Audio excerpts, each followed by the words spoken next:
Hello everybody, I'll be giving you a brief tour today of my park, Boston National Historical Park. Some fun facts about the park.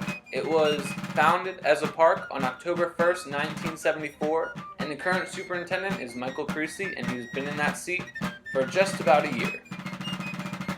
Something interesting about the park that varies from other parks is Boston National Historical Park is considered to be a partner park, which means that the actual National Park Service does not own every single site that it showcases. So some of the sites that it does own are the inside of Faneuil Hall, Charleston Navy Yard, and a lighthouse on one of the Boston Harbor Islands, and the Bunker Hill Memorial. Here we are at our first stop on the Freedom Trail, which is how the park is marked within the city of Boston. The Charleston Navy Yard was one of the original 6 Navy Yards in the colonial United States. It has one of the 2 visitor centers. Here you're looking at it.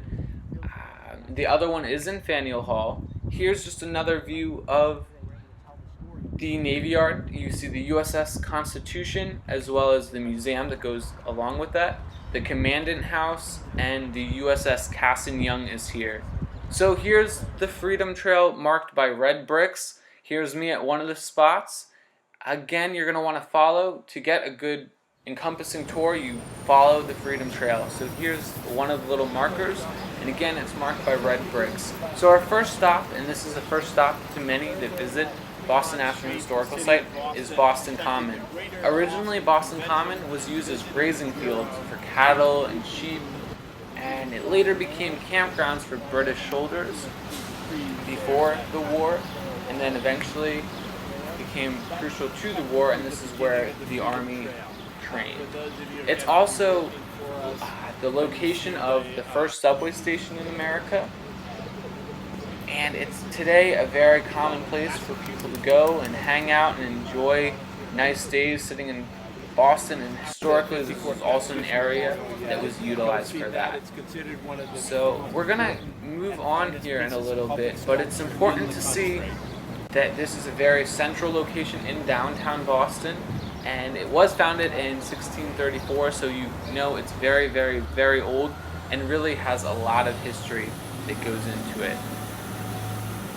Just another fun fact about Boston National Historical Park is it is under the management of the National Parks of Boston, which also include the Boston Harbor Islands and the Black African American history sites, which are many sites that really play not into revolutionary history, but into slavery. So that's also, I would guess you could consider a partner park.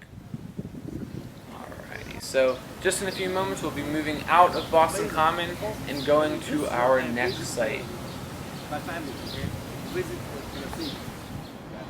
Alrighty, here we are at Granary Burying Ground.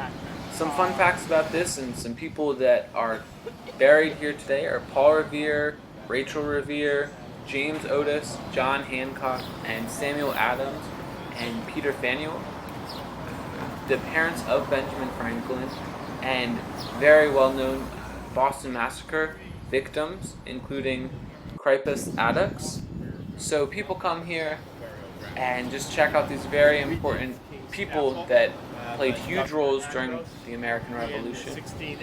And as I mentioned earlier in the video, this site is one of the sites that's not owned by the National Park Service, but works very closely with the National Park Service to help share the history of Boston with the people that come to experience that. So it's marked along the Freedom Trail, and you can go and easily find it as our second stop of the Freedom Trail. Here we are at the Boston Massacre site, which occurred on March 5th, 1770, right beneath the Old State House balcony. This is where Old South Meeting Hall, where colonists met to rebel British rule. Old North Church here is where Paul Revere arranged for 2 lanterns to be hung to warn of the British coming by sea.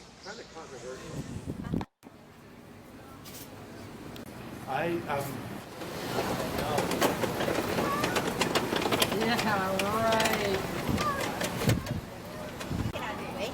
There you go. Our last stop today is the Bunker Hill Monument, which of course marks the first battle of the American Revolutionary War. that's all for today. Thanks for watching.